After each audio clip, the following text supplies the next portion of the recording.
¿Cómo están ustedes? Hoy quiero llevar a su casa una entrevista con otro candidato a esta elección que se viene el 7 de mayo. Él tiene un amplio currículum académico. Fue rector de la universidad que es la heredera de la Universidad de Chile, la Universidad de Valparaíso.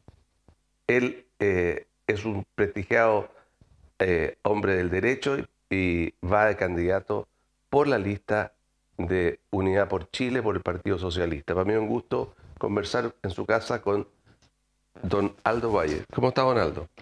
Muy bien, Rodrigo. Ahora, desde luego, muy exigido porque las campañas no tienen límite en el esfuerzo, pero bueno, con entusiasmo y con el compromiso que uno asume cuando dice sí. Bueno, ya tiene usted desde hace poco un sprint, una carrera ya que no llegó al final, pero que fue larga, que fue candidato a gobernador. Bueno, yo creo que tuve un gran aprendizaje allí. ¿Cuántos votos sacó allí? 137.000 votos. Ese fue el dato final de Cervel. Sí.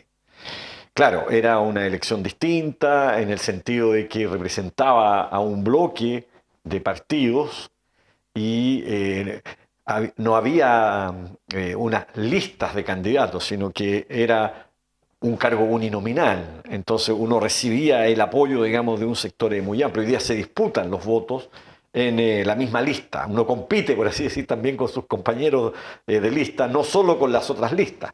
Las listas compiten entre sí, pero uno también compite dentro de la lista. Y eso hace que, obviamente, haya que hacer la tarea, hacer todo el esfuerzo, con la conciencia de que el resultado tiene algo de azaroso o más de algo de azaroso. Ahora, comparado con la lista de la derecha, por ejemplo, la lista de Unidad por Chile, yo he visto la propaganda en la franja, es más difícil, porque uno ve la franja y parece un rompecabezas, parece un zoológico de diferente A, B, C, D, y además soy no sé cuánto del partido tanto, soy no sé cuánto del partido tanto, digamos, y ahí aparecen ustedes los socialistas. ¿Por qué se fueron allí, no se fueron en un bloque que fueran, como uno piensa que había ese efecto societati, socialista, PPD, PR, Democracia Cristiana, liberales, etcétera? ¿Por qué no fueron así? Bueno, finalmente se produjo ahí una bifurcación que espero, digamos, responda más bien a razones electorales ¿A usted le gustaría volver a lo otro? y de coyuntura. O sea, creo que hay un proyecto que el Partido Socialista, por lo demás, ha declarado, digamos, que no abandona, ¿no? Que es construir un bloque de socialismo democrático que, bueno, sin duda, yo por lo menos milito ahí, yo me declaro un socialdemócrata, desde hace mucho tiempo.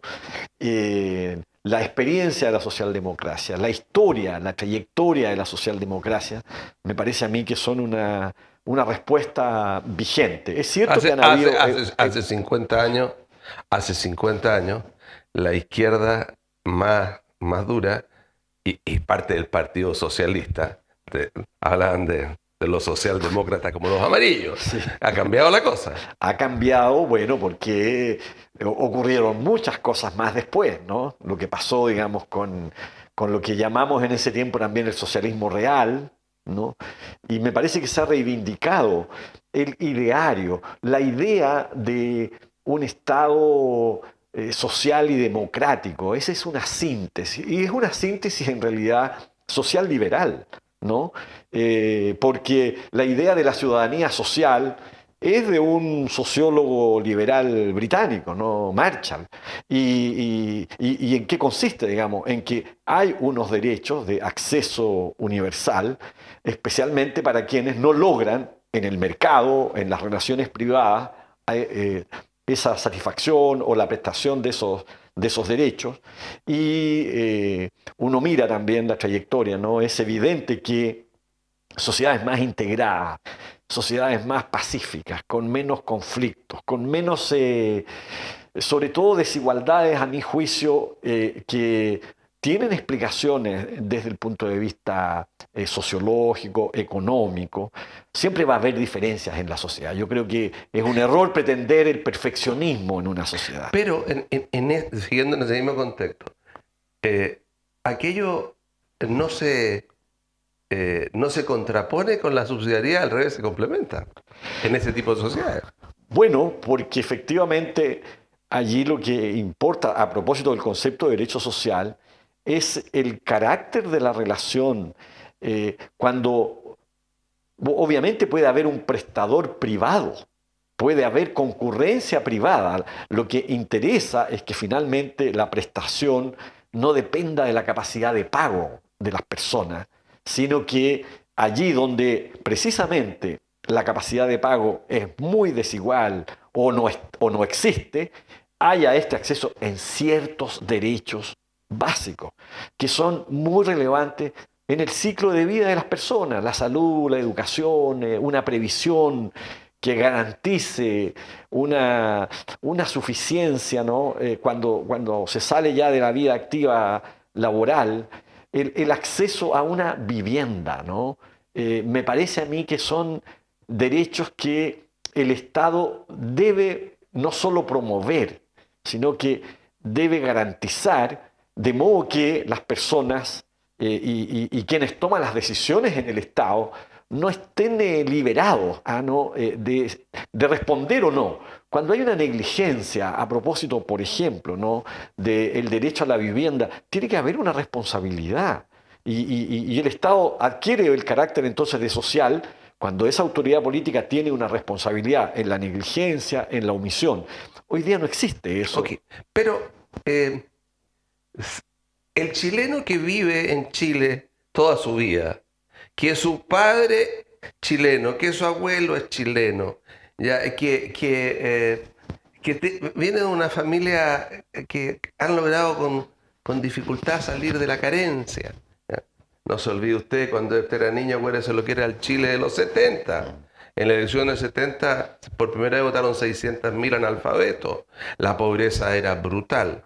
Bueno, sacándonos lo doloroso del medio, para no entrar en una discusión que pueda complicar, lleguemos al 2000 o al 2010, y Chile estaba ahí económicamente saliendo del subdesarrollo.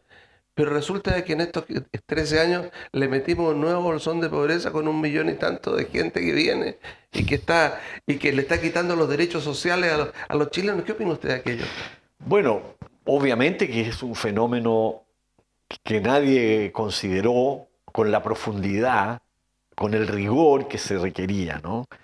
Los países tienen derecho, y yo diría más, tienen el deber de cuidar que quienes son sus nacionales, ¿no?, tengan condiciones de bienestar que no puedan ser Se lo preguntaba yo por el derecho a la alteradas. vivienda, por ejemplo. Por ejemplo, Claro. claro. Y entonces el fenómeno migratorio es un fenómeno de las últimas décadas, ¿no? Desde luego, ni las constituciones políticas, ni las políticas públicas tienen considerado que podíamos en un 3, 4, 5 años, digamos, recibir a 1,5 millones, ¿no?, de extranjeros, y que venían en unas condiciones, ¿no es cierto?, de angustia, de necesidad. Y claro, los principios del derecho internacional dicen acojamos, recibamos, pero luego viene la respuesta económica y social. Yo recuerdo haber escrito una columna hace mucho tiempo. Pero yo le interrumpo.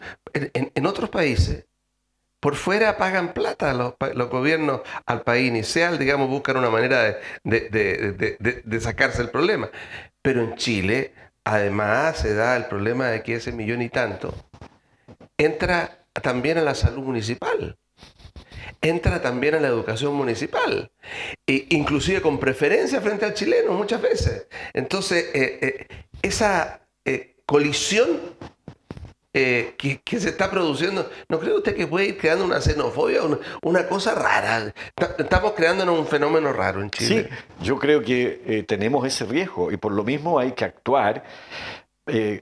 A propósito de la Constitución tendrá que contener normas que regulen la migración, de modo que no se produzcan estos efectos que pueden, ¿no?, distorsionar la convivencia y desde luego generar reacciones culturales, ¿no?, que debemos tratar de evitar, pero que objetivamente se pueden producir si no reaccionamos a tiempo, si no contenemos, si no nos hacemos cargo, en definitiva, de que, bueno, ningún chileno, ninguna chilena se vea finalmente menoscabado en lo que fueron hasta hace pocos años, ¿no es cierto?, unas condiciones de tranquilidad, de seguridad, de acceso a derechos sociales, porque Chile es un país que en Latinoamérica, desde luego, tiene un desarrollo en el acceso a derechos sociales.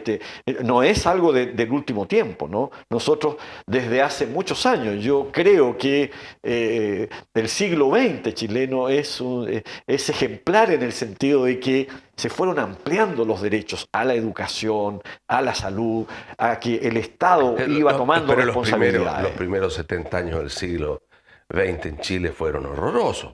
Horroroso, o sea, la situación del campesino, la situación del obrero, es decir, y después los últimos 30 años del siglo y al comenzar esto, se cambió la figura. Entonces, a propósito de esto que yo le decía de esta colisión, es decir, con la pandemia, el que tenía, que tuvo problemas económicamente, mucha gente, tenía el hijo en educación particular subvencionada y lo tiene que hacer en educación municipal. Y el problema es que la educación municipal se está llenando con los extranjeros. Entonces, ahí esas, ¿para qué decir, digamos, que si no tuvo que renunciar al ISAPRE y tiene que entrar a la educación, digamos, a la salud pública? Es un complejo. ¿Usted no cree que la Constitución o buscar una manera de hacer una cosa más drástica como hace Estados Unidos, o buscar una manera como hacen los países de Europa, de tener campamentos de refugiados en que les atendamos a la gente como corresponda? ¿No cree que hay que buscar una solución por allí? A mí me parece que se debe tratar también en el capítulo de las relaciones con los estados. No puede ser que los vecinos sean irresponsables, finalmente. Te mandan el paquete exactamente. Y no lo quieren recibir. Y luego no lo quieran recibir. Claro. No es ecuánime, me parece a mí, esa relación. Y entonces, en la Constitución debe quedar eso debidamente reglado como tarea y como límite o como criterio rector para nuestra política internacional. Y claro, esto creo que también ha sido coetáneo con que el país disminuyó su crecimiento, ¿no? Y dejamos, de este año ni hablar, como diría el Guarda, ni hablar. Ni hablar, exactamente. El último de los 31 países de América Latina en el Caribe, Chile. Claro, eso es así. Y entonces, obviamente que tenemos que mirar esto desde el punto de vista también de cómo logramos los equilibrios. Porque los equilibrios económicos, sociales, bueno, están muy vinculados con la posibilidad de mantener los equilibrios políticos. Los países pueden perder el equilibrio político y eso les hace muy mal, porque al final eso trae inestabilidad, eso trae desorden y entonces el circuito es todavía más perverso, porque entonces no hay inversión, porque no hay crecimiento, y cuando no hay inversión y no hay crecimiento, bueno, todo el país y todas las expectativas y todos los proyectos no tienen sentido. Y entonces ahí aparece el chapulín colorado del Partido Socialista en este gobierno. Aquí está el chapulín colorado del Partido Socialista para salvar este gobierno. Es decir, esa es la solución de que la socialdemocracia nueva, digamos, por el Partido Socialista, empieza a tomar mayor fuerza en el gobierno para conseguir la estabilidad, a propósito de lo que usted está hablando. Bueno, yo creo que el Partido Socialista ha tomado una decisión. Una rienda. Claro. Ha tomado una rienda, más que una decisión, una rienda. De contribuir también, sí, ¿no?, a que, por una parte, alcancemos esas proporciones, el sentido de las proporciones, el sentido de la realidad, que a veces no se logra sino en la pluralidad, sino en la diferencia. Y yo creo que el Partido Socialista, también el Partido por la Democracia, están haciendo una contribución en ese sentido. Y yo creo de que le hace bien al país. Tenemos que evitar la polarización. Yo creo que no le hace bien al país y no tengo ninguna dificultad. En su momento también lo hice, ¿no? Yo me opuse a la dictadura, pero siempre dije, esta oposición ha de ser política, ha de ser pacífica, no autoriza la violencia, no obstante, ¿no?, el clima de odiosidad, ¿no es cierto?, y de persecución que vivimos. Pues bien, creo que ahora también se necesita, digamos, buscar cómo transitamos, ¿no?, este proceso constitucional, de modo de darnos unas reglas para convivir, en que resolvamos nuestras diferencias institucionalmente, pacíficamente. A mí eso me convoca, Ok, porque creo que es una condición fundamental para todo. ok. Ahora, indudablemente que usted como candidato, como también ha pasado con algún otro candidato, tiene claro cuál es su visión, su postura filosófica de la sociedad, pero por lo que lo escucho, tiene claro que la construcción de una nueva constitución se tiene que lograr con una armonía, cediendo cosas y armando cosas. Entonces, bajo esa perspectiva, y viendo, como dicen, sin número de partidos que hay hoy día, que es un chiste, ¿cree usted que la solución es por lo menos el 5% de gente de voto, sino eliminar los partidos? A mí me parece que eso es necesario, porque la fragmentación política se opone finalmente a la posibilidad de grandes acuerdos, de políticas públicas estables, serias, y claro, Pero con acuerdo una de manera, digamos. perdón, pero con acuerdo de partido o con un sistema de gobierno en el cual no se permitan los pactos de manera de ir generando posiciones fuertes como en Inglaterra o en Estados Unidos. Yo creo que es bien importante salvaguardar siempre el principio de una democracia representativa, ¿no? Y creo que a la democracia representativa usted puede, y yo creo también conveniente eso, puede agregar instrumentos de una democracia participativa que dé más transparencia al sistema político, pero me parece que las instituciones centrales son los partidos políticos y deben ser parte de la institucionalidad pública. Los partidos políticos no son corporaciones privadas, ¿no? Entre otras cosas porque tienen en sus manos y en sus procesos internos la responsabilidad de decidir asuntos públicos, no asuntos corporativos. Correcto. Y el margen de esto, porque cuando hablamos del 5%, algunos de los partidos de su sociedad antigua, PPD, PR, PS, etc., no llegan con los votos de ahora. Bueno, debieran O sea, buscarse fórmulas. El concepto ese que tenían algunos, yo me recuerdo, Minami era uno de los que seguía hacer un bloque de unión socialdemócrata, eliminar esto, el PS, el PR. ¿Usted cree en eso? Yo creo que debe haber una fuerza que ya ha tomado un nombre, ¿no?, y que circula, digamos, como socialismo democrático, porque la compatibilidad entre una economía vigorosa, una economía dinámica y un Estado social que progresivamente extiende derechos sociales, es la fórmula para resolver finalmente los grandes conflictos que hay en la sociedad, que tienen que ver más con las necesidades que con las identidades, a mi juicio, todavía. Y entonces esa fuerza es muy importante y claro, puede haber otras fuerzas políticas que caminan en el mismo sentido, pero los equilibrios se logran sobre la base de la concurrencia, de las alianzas. Ahora, de cara al Consejo Constitucional, es evidente que necesitamos grandes acuerdos y tenemos que ir a buscar esos grandes acuerdos. Yo quiero contribuir a que lleguemos a acuerdos con los partidos de la derecha que participamos obviamente, ¿no?, del argumento y del principio democrático. Yo no tengo dudas, digamos, de que si uno es consistente, si uno es coherente. Yo no quiero una democracia con ventajas para nadie. Pero le corto ahí. Pero usted tiene uno de los partidos socios de su misma lista que ha sido contrario a esto, entró a contrapelo a esta elección, que es absolutamente contrario a aquello. ¿Cómo se armoniza eso primero? Pero por último, páselo ya, por último, para no entrar en conflicto. Vamos a lo que nos quedan 3 minutos.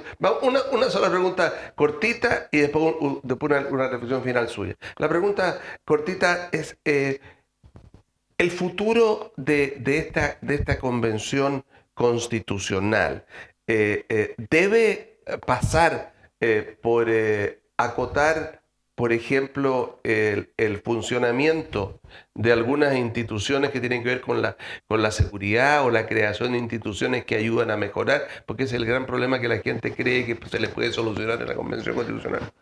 A mí me parece que las constituciones hasta ahora, porque claro, son constituciones en general redactadas hace 50 años atrás o más años atrás, no tratan el problema de la seguridad de la sociedad, ¿no? De la seguridad pública, tanto desde el punto de vista de sus instituciones, desde el punto de vista de las responsabilidades políticas, ¿no? De los órganos del sistema político, con, me parece a mí, la acuciosidad, con el desarrollo que requieren.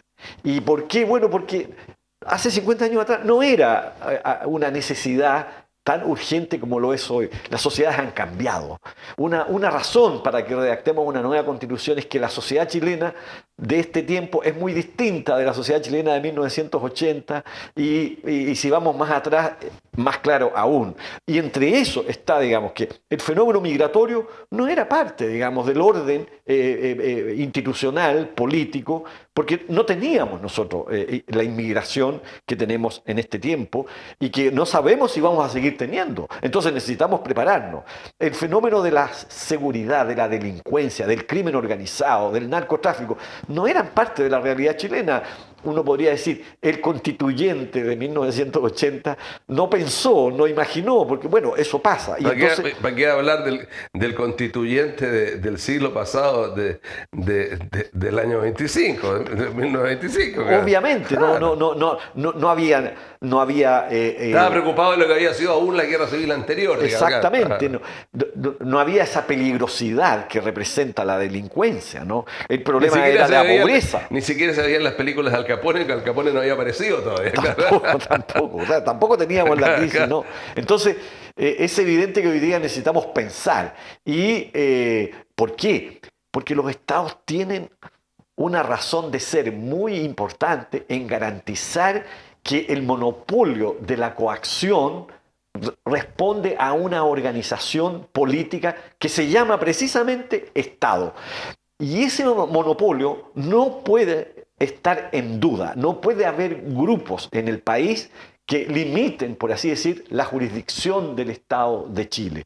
Eso lo tiene que contener entonces la nueva constitución que vamos a redactar. Ok, muchas veces me acordaba que cuando Tompkins compró un tremendo pedazo de Chile, estaba limitando el Estado. De la misma manera, los narcos hoy día están copando poblaciones y copando. Muy agradable conversar con usted, candidato Valle. Y bueno, le deseo el mejor de los éxitos. Quiero que haga un llamado final a la gente al terminar esta entrevista. Bueno, quiero ante todo invitar, pero también pedir, con la sencillez de espíritu que creo yo que todos debemos poner, a que apoyemos este proceso. Es muy bueno que los países resuelvan sus diferencias sobre la base de procedimientos institucionales, no a piedrazos, en ningún caso sobre la base del desorden. Ayudemos a consolidar las instituciones que hacen posible eso. Y claro, podemos tener opiniones distintas. Algunos dicen, pero si esto ya terminó, porque en virtud del artículo 142, lo único que debía ocurrir ahora es que siga rigiendo la Constitución del 80. Hubo un cambio. Todas las fuerzas políticas, incluso las que participaron varias décadas en la defensa de la Constitución de 1980, entendieron que el país ha tenido unas transformaciones y que se necesita entonces de un nuevo texto con un sentido de futuro, con un horizonte integrador. Mi compromiso es ese, asumir públicamente, ¿no?, que debemos contribuir a un diálogo plural, respetuoso, que dé confianza a todas y a todos. Una constitución nueva, sin ventajas para nadie, una constitución que nos garantice que efectivamente vamos a resolver nuestras diferencias y que por lo mismo sea una constitución que no se haga cargo, que no tenga la pretensión de resolver todas las diferencias de una vez, porque eso nunca ocurre en la convivencia humana. Muchas gracias, Donaldo Vaya. Para mí es un gusto conversar con usted. Le deseo el mejor de los éxitos. Y usted que nos está mirando, bueno, he querido traer a su casa otro candidato, un candidato que viene del mundo académico, está en la política y él es candidato por el Partido Socialista. Que estén ustedes muy bien.